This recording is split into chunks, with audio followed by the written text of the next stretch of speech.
So whether you are a administrator or a salesperson or whatever the audience might be, this should be a very good video for you. We're just going to take one facet of building a data-driven future and we're going to talk about it.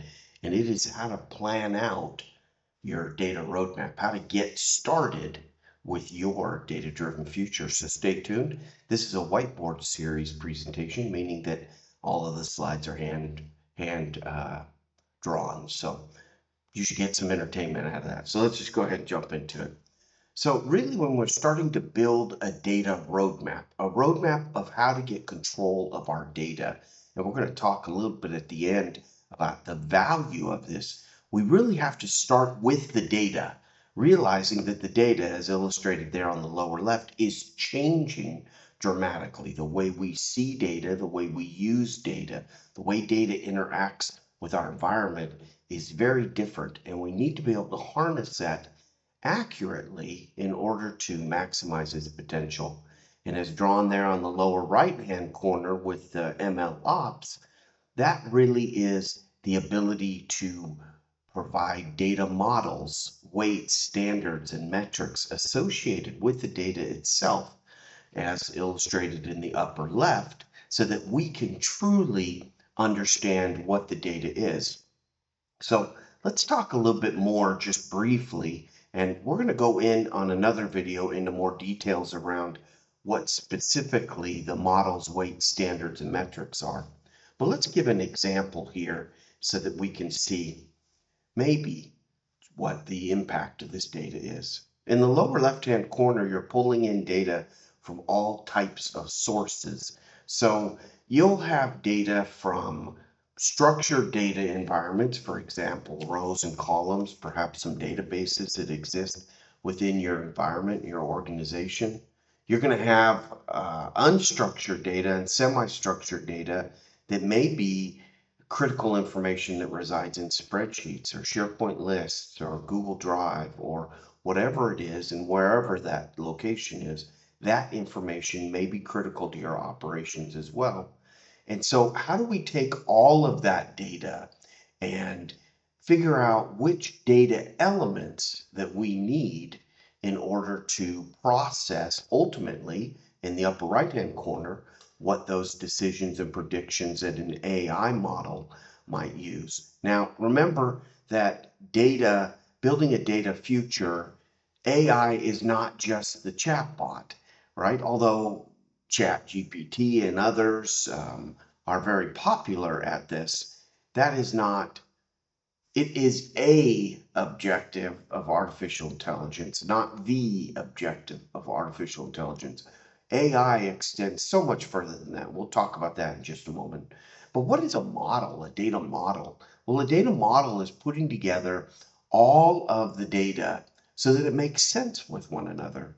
And then weights are some of those, and standards kind of can go together. Kind of some of those weights and values that we tell the machine learning operations environment to look at that information to start curating the data so that we can use it more logically.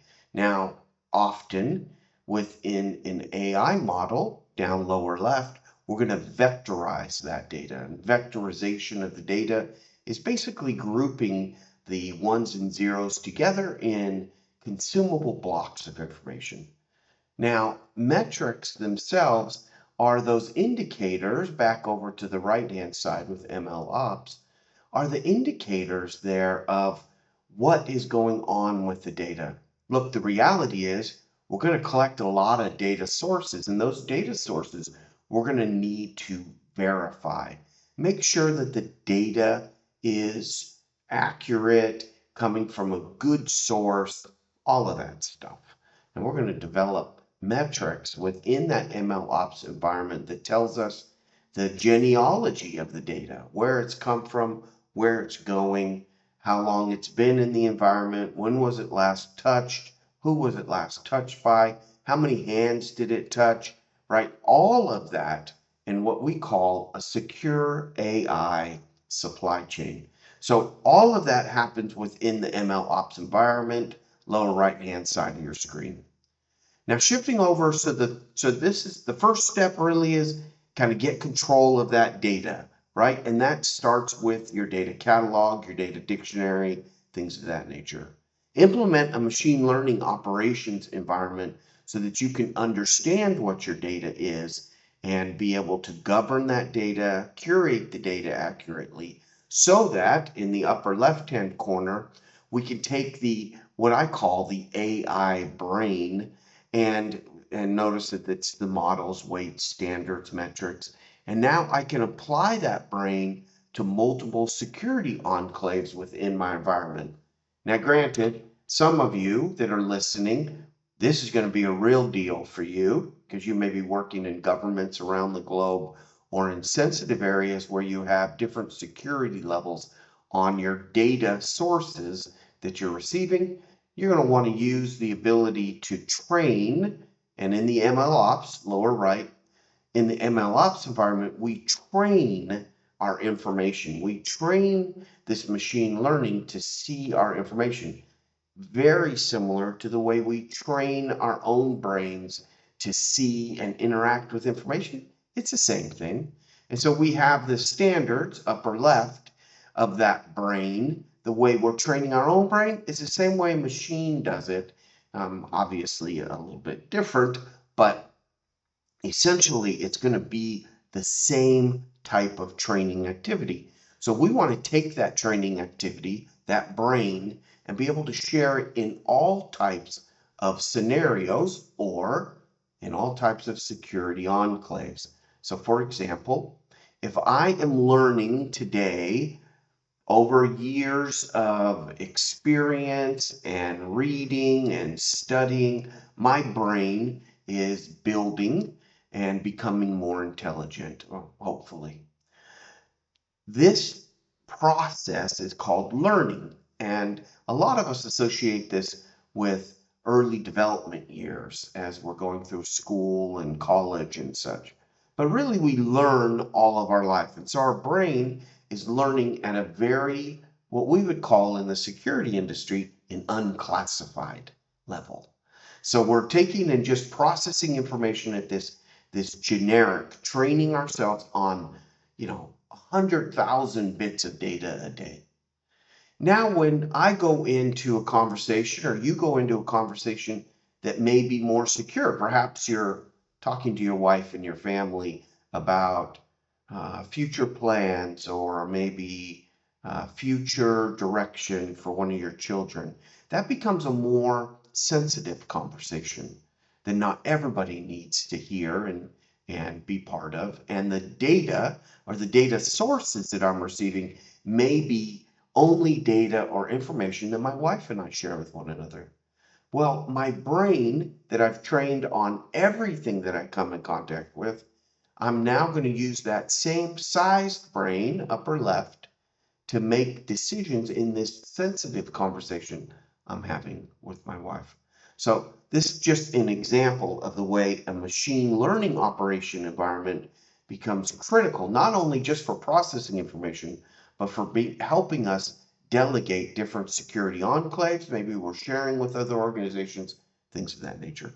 Now, ultimately, at the end of your data roadmap, you're going to have some form of AI doing something with the information that you've curated, that your data scientists have analyzed, all of that good stuff.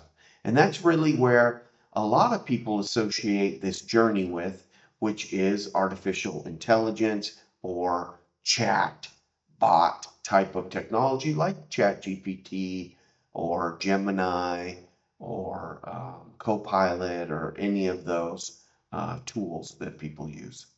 That is a part of AI. Imagine another part where I could be a wholesaler delivering information to people's houses and be able to have a drone device carry my groceries, and that drone using Spectrum AI that I built the models and told it with in the ML ops. Imagine now it being able to scan street signs and addresses on the curb or on the side of a house and determine that my food goes to my house. That is all very, very possible, but we cannot do that without being able to process, curate, define, confirm, validate all of those activities to the data itself. So, in summary, we start with the data sources and we get that data squared away in our catalog, things of that nature, our data dictionaries. We move to our data modeling environment where we're now having machines help us understand weights and standards and metrics and models, data models, merging that data and curating it for us so that that brain in the upper left-hand corner can be shared among different security enclaves or different environments that we may need that AI to work in. And then, of course, we produce what the AI output is, in this example, chat. We cannot go from the lower left to the upper right without going to the upper left and the lower right. We make sure I said that right. But we cannot go from data in the lower left directly to decisions and predictions. It does not work that way. We need to be able to process, curate, understand what the data is, and apply process standards, weights, models, things of that to it. So that is the general idea of what a data roadmap is and how we get from our data itself to the final product, which is the artificial intelligence. So roll up your sleeves, get to work, build the right foundation, the right framework in order to process your information, and I promise that you'll find the outcome so much more rewarding.